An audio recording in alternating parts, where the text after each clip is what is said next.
Okay, so when you do your interior corners, you will just add, again, 1 stud for your interior corners. So however many corners you have on the inside, you will write that out on your audit trail. So many corners counted from plan equals same amount of studs, and you'll add those together. Okay, all of those are going to be your 2x4 studs. Okay, that should complete everything we need for our stud counts, because everything else at this point is going to be calculating with the T-post on the exterior. But that reminds me, we have some T-intersections on the interior of our house, and it makes it really easy because we don't have to deal with insulation again. So let me draw this pretty picture for you. When you have a T-intersection on the inside only, where we do not have insulation to deal with, you have the end stud of that wall, okay, as it intersects, right? So you have that stud right there you've already calculated for in your calculation for your studs.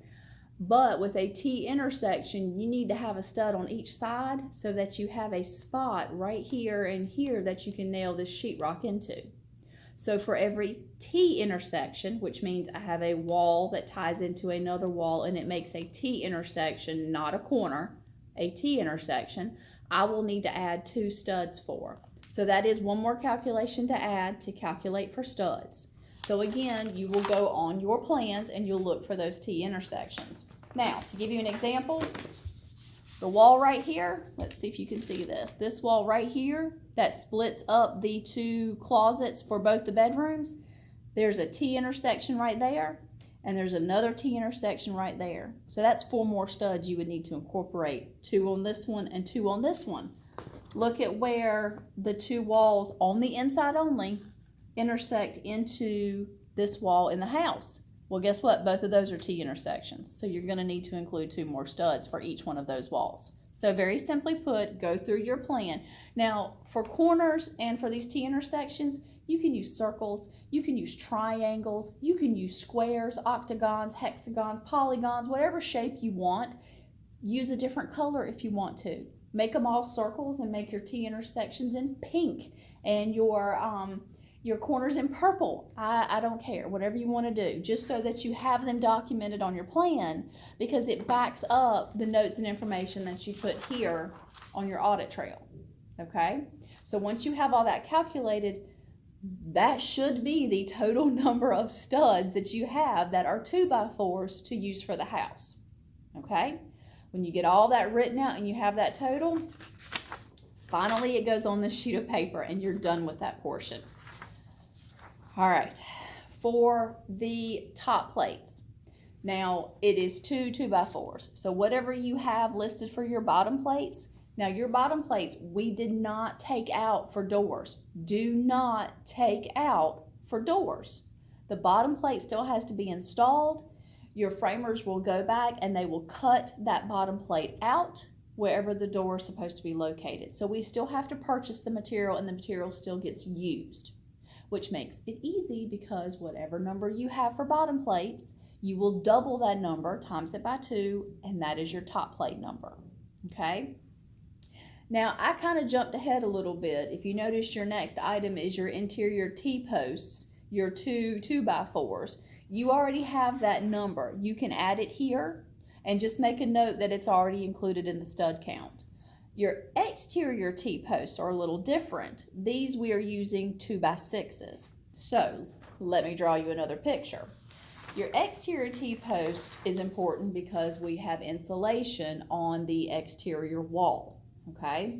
So on that exterior wall T-post with insulation, there is a stud at the end of the interior wall that intersects into the exterior wall. But I need to get insulation around so that I have a continuous flow in that exterior wall and I don't have any locations for heat loss and heat gain. So it's going to look something like this. This is your interior wall. This is the stud you've already accommodated for. You've already counted, it's a 2x4.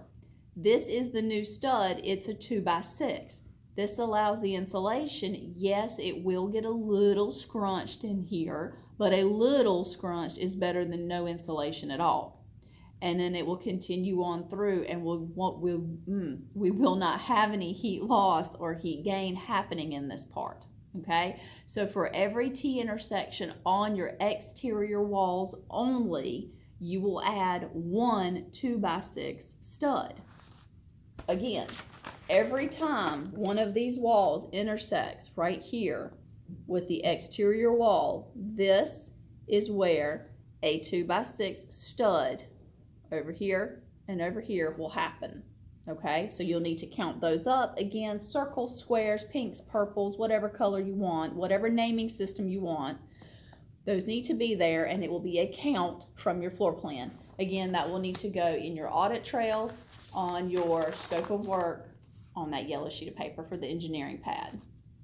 All right, we're going to take a break. The next video, we're going to cover your window sills, how to calculate those headers, both for the exterior, which is over every door and every window, and then your interior headers, which will be over every door. So we're going to cover all of that, and we're going to go ahead and calculate your king post and your jack posts.